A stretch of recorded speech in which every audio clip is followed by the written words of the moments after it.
Me friends and ఫ్యామిలీతో సరదాగా బయటకు వెళ్ళటానికి కారు లేదా అయితే వెంటనే ఈ నెంబర్కి కాల్ చేయండి.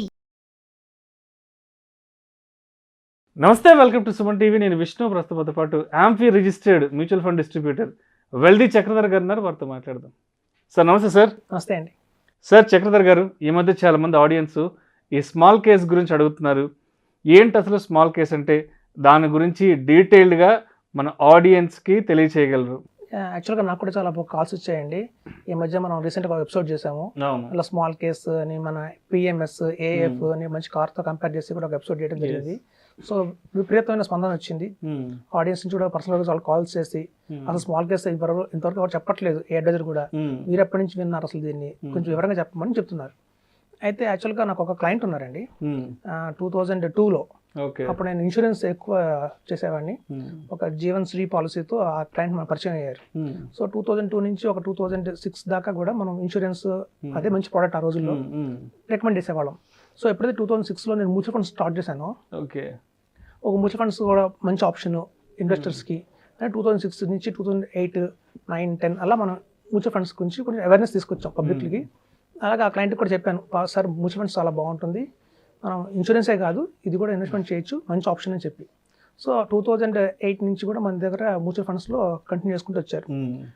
2014 వచ్చేసరికల్లా పిఎంఎస్ చాలా మంచి ఆప్షన్ ఉంది, సో కొంచెం మ్యూచువల్ ఫండ్స్ కంటే కూడా ఇది బెటర్ అని చెప్పి, సో 2014 నుంచి కూడా ఒక పిఎంఎస్ అనేది రికమెండ్ చేయడం జరిగింది. సో మన రికమెండేషన్ ప్రకారమే ఆయన పిఎంఎస్లో కూడా ఇన్వెస్ట్మెంట్ చేసుకుంటూ వచ్చారు. తర్వాత ఏఎఫ్, సో 2020-21లో కూడా ఏఎఫ్ ఇంకా మంచి ప్రోడక్ట్ అని చెప్పి మనం ఏఎఫ్లో కూడా ఇన్వెస్ట్మెంట్ చేయించాం. సో ఆ ఇన్వెస్టర్కి దగ్గర దగ్గర పిఎంఎస్లో ఒక 2 crores, ఏఎఫ్లో ఒక 2.5 crores, మ్యూచువల్ ఫండ్స్లో ఎస్డబ్ల్యూపీ సిస్టమేటిక్ విత్డ్రాయల్ ప్లాన్లో ఒక 1 crore, అట్లా మొత్తం ఒక 5 crores దాకా మన దగ్గర ఆయన ఇన్వెస్ట్ చేశారు. అయితే రీసెంట్గా ఏంటంటే ఆయనకు ఒక 2 ఆడపిల్లలు ఉన్నారండి. పెద్ద అమ్మాయి సిఏ ఇంటర్ పాస్ అయిపోయింది, సిఏ ఫైనల్ కోసం బాంబేలో తీసుకుంటుంది కోచింగ్.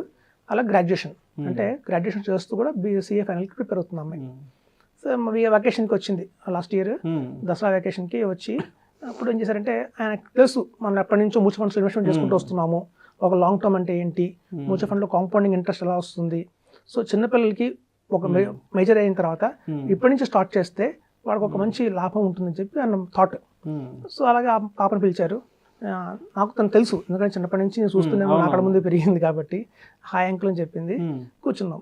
సో చెప్పారు ఏంటంటే ఒక ఎస్ఐపి స్టార్ట్ చేద్దాం అనుకుంటున్నాం నీ పేరుతో, 20,000 rupees per month అంటే తను సడన్ గా నో ఎస్ఐపి అని చెప్పింది. మ్యూచువల్ ఫండ్స్ వద్దు డాడీ అని చెప్పింది. ఇప్పుడంతా స్మాల్ కేసు, ఇంకా ఎక్కడున్నారు మీరు, ట్రెండ్ మారిపోయింది, స్మాల్ కేసులో ఇన్వెస్ట్మెంట్ చేయండి అని చెప్పింది. మా సిఏ లెక్చరర్స్ అందరూ చెప్తుంది అదే, బాంబేలో ప్రొఫెషనల్స్ అందరూ కూడా.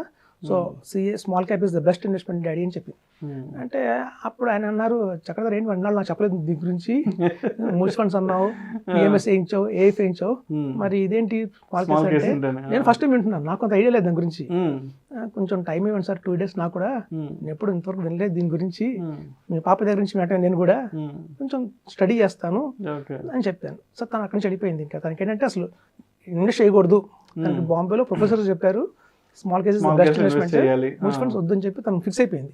సో అక్కడ నుంచి తను వెళ్ళిపోయింది. సరే నేను కూడా పర్మిషన్ తీసుకొని మెల్లగా ఇంటికి వెళ్ళి స్మాల్ కేస్ అంటే ఏంటి అని గూగుల్ పెట్టాను.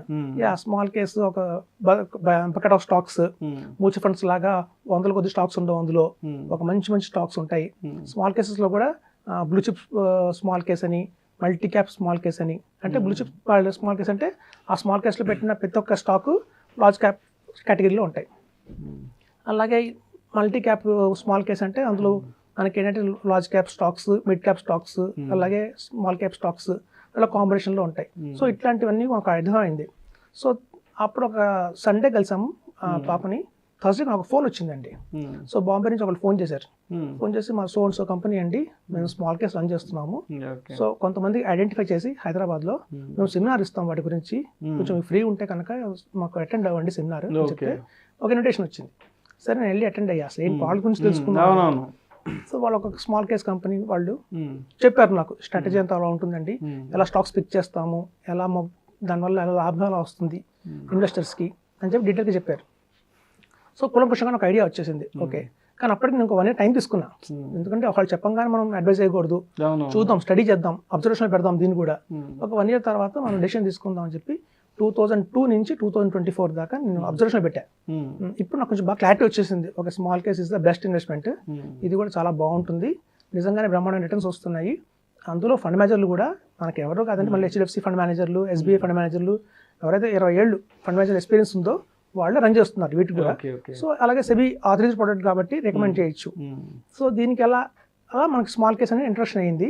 అయితే బాంబే మొత్తం ట్రెండ్ అండి. ఇప్పుడు చూడండి, నెక్స్ట్ జనరేషన్ అంటే మన పిల్లలందరూ ఎలా ఆలోచిస్తున్నారు, వాళ్ళ ఆలోచనలన్నీ ఎలా ఉన్నాయని తెలిసిపోతుంది. సో దాని ప్రకారం ఏంటంటే రాబోయే జనరేషన్ అంతా కూడా ఈ స్మాల్ కేస్ మీద వెళ్ళే అవకాశం ఉంది. సర్వేస్ చెప్తుంది ఏంటంటే బై 2030 కల్లా ఆల్ ఓవర్ ఇండియా, ఇప్పుడు ఇవాళైతే మనం మ్యూచువల్ ఫండ్స్ గురించి డిస్కస్ చేస్తున్నాము, బై 2030 కల్లా మొత్తం ఇండియా అంతా స్మాల్ కేస్ అని ఇన్వెస్ట్మెంట్ చేయడం జరుగుతుంది. ఇప్పుడు ఆల్రెడీ 40 కంపెనీస్ వీటిని చేస్తున్నాయి.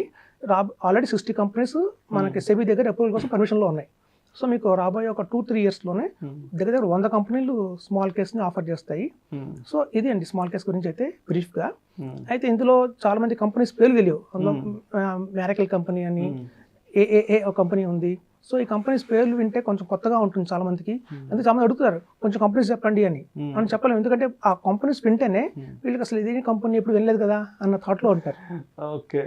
సో దీన్ని ఎలా ఇన్వెస్ట్మెంట్ చేయాలంటే ఒక యాప్ ఉంటుందండి, మనకు కాల్ చేస్తే జస్ట్ KYC డీటెయిల్స్ ఇవ్వాలి, ఒక pan card, Aadhaar card, mobile number, email ID, address proof అవన్నీ ఇచ్చేసి, అలాగే ఒక నామినేషన్ కంపల్సరీగా ఉంటుంది. సో నామినీ ఐడి ప్రూఫ్ కూడా ఇచ్చి ఒక అకౌంట్ ఓపెన్ చేస్తే, ఆ అకౌంట్ ఓపెన్ చేయగానే వాళ్ళకి ఏంటంటే బ్రోకింగ్ అకౌంట్ లాగా ఉంటుంది కాబట్టి ఇందులో ముందు ఫండ్స్ ట్రాన్స్ఫర్ చేస్తారు. అక్కడ లిస్ట్ ఆఫ్ స్మాల్ కేసెస్ కనిపిస్తాయి ఆటోమేటిక్గా, ఎన్ని కంపెనీస్ ఉన్నాయి. రెనైసెన్స్ అనే కంపెనీ ఉంటుంది, ఆల్ఫా అనే కంపెనీ ఉంటుంది, సో అట్లా పూర్ణార్థ అనే కంపెనీ ఉంది. సో అట్లా కొన్ని కంపెనీ లిస్ట్ వచ్చేస్తుంది స్మాల్ కేస్. సో అందులో ఉన్న లిస్టులో ఉన్న కంపెనీస్లో మనకి ఏది బాగుందో సెలెక్ట్ చేసుకుని ఇన్వెస్ట్ చేయొచ్చు. ఇప్పుడే కొత్తగా వస్తుంది కాబట్టి కంపల్సరీ అకౌంట్ ఓపెన్ చేయండి, బట్ ఒక అడ్వైజర్ సలహా తీసుకొని మాత్రమే పిక్ చేసుకోండి ఏది బాగుంది, ఏది చేయాలి అని. ఏ ఇన్వెస్ట్మెంట్ చేసినా సరే ఒక పర్సనల్ ఫైనాన్స్ ప్రొఫెషనల్ అప్రోచ్ అయ్యి వాళ్ళ అడ్వైజ్ మేరకే ఇన్వెస్ట్మెంట్ చేయడం సేఫ్ అండ్ సెక్యూరిటీ. సో కాబట్టి ఏంటంటే ఇక్కడ ఉన్న స్మాల్ కేసెస్ ఇప్పుడు out of 10 small cases list కనిపిస్తుంది, అందులో బెస్ట్ 4 మేము రికమెండ్ చేస్తాము. ఆ బెస్ట్ 4 స్మాల్ కేసెస్లో మీరు ఇన్వెస్ట్మెంట్ చేసి లంసంగా ఒక 5 lakhs ఇన్వెస్ట్మెంట్ చేయొచ్చు. యాక్చువల్ స్మాల్ కేస్ అనేది నథింగ్ బట్ మినీ PMS అంటారు దీన్ని. ఇప్పుడు PMS అంటేనేమో మినిమం 50 lakhs ఇన్వెస్ట్ చేయాలి. So as per SEBI guide lines ఏంటంటే మినిమం 50 lakhs ఇన్వెస్ట్ చేస్తేనే మనకి PMS. సో 50 lakhs మనం అటెండ్ చేయలేం కాబట్టి మినీ PMS కింద మనం స్మాల్ కేస్ని పరిగణించవచ్చు. అయితే చూడండి, చాలా మంది ఏంటంటే షేర్స్ కొంటారు ఇష్టంగా, ఒక ఫ్రెండ్స్ చెప్పారనో లేదా ఒక యూట్యూబ్ ఛానల్లో చూసి వారిని రికమెండ్ చేశారనో బెస్ట్ 5 stocks అని వస్తుంటాయి. సో అలా బెస్ట్ 5 stocks చాలా మంది వినేసి వాళ్ళు సొంతంగా కొంటారు, కొన్ని పెట్టుంటారు వాళ్ళ పోర్ట్ఫోలియోలో. సో వ్యాలెట్లో చూస్తే ఒక 20 stocks ఉంటాయి. ఆ 20 stocksలో ఎప్పుడు కూడా 3-4 గ్రీన్లో ఉంటాయి, కొన్ని రెడ్లో ఉంటాయి, రకరకాలుగా ఉంటాయి. సో స్మాల్ కేస్ ఎలాంటిది అంటేనండి, మనం సొంతంగా కొనుక్కుండే కన్నా స్టాక్స్ దాని బదులు స్మాల్ కేస్లో ఇన్వెస్ట్మెంట్ చేస్తే ఒక 5 lakhs ఉన్నాయనుకోండి, ఆ 5 lakhs మనం పెట్టి మనం సొంతంగా స్టాక్స్ కొనుక్కుంటే బదులు స్మాల్ కేస్లో కొంటే ఎక్స్పర్ట్స్ సెలెక్ట్ చేస్తారు కాబట్టి ఆ స్టాక్స్ని మనకి మంచి రిటర్న్స్ అయితే వస్తాయి. ఇప్పుడు చూడండి, చెప్పాలంటే స్టాక్ మార్కెట్ అనేది పద్మవ్యూహం లాంటిది. ఈ పద్మవ్యూహంలో మీరు చూస్తే మనంతా అభిమన్యం చెప్పొచ్చు, అంటే ఎంటర్ అవటం తెలుసు అందరికీ. ఏమంది MRF టైర్ కొనాలని, లేకపోతే రిలయన్స్ ఇండస్ట్రీస్ కొనాలని, లేకపోతే మనకి IRCTC కొనవచ్చని అందరూ తెలుసు, వెళ్ళటం తెలుసు, కానీ బయటికి రావడం అనేది ఎవరికి తెలియదు. అంటే ఏ టైంలో ఆ స్టాక్ నమ్మేయాలని తెలియదు. సో మనకు అది తెలియదు కాబట్టి మనకి PMS ఆర్ స్మాల్ కేస్, ఈ మినీ PMS లాంటి స్మాల్ కేసు ఇందులో ఇన్వెస్ట్మెంట్ చేస్తే ఏమవుతుందంటే అండి, ఎక్స్పర్ట్స్ వాళ్ళు అమ్మేస్తారు. ఓకే రైట్, ఇంతకంటే మనకి ఈ స్టాక్ పెరగదు అనుకున్నప్పుడు వాళ్ళు అమ్మేస్తారు కాబట్టి మనం హ్యాపీగా మన పోర్ట్ఫోలియో హ్యాపీగా మంచి రిటర్న్ అయితే క్రియేట్ చేస్తుంది. సో తద్వారా మనం మంచి గెయిన్ చేయొచ్చు. Thank you so much Chakradhar గారు. థ్యాంక్స్. స్మాల్ కేస్ ఇన్వెస్ట్మెంట్కి సంబంధించిన కంప్లీట్ డీటెయిల్స్ని ఇన్ డీటెయిల్డ్గా మన ప్రేక్షకులకి మీ విశ్లేషణ ద్వారా తెలియజేశారు. Thank you so much sir. Thank you అండి.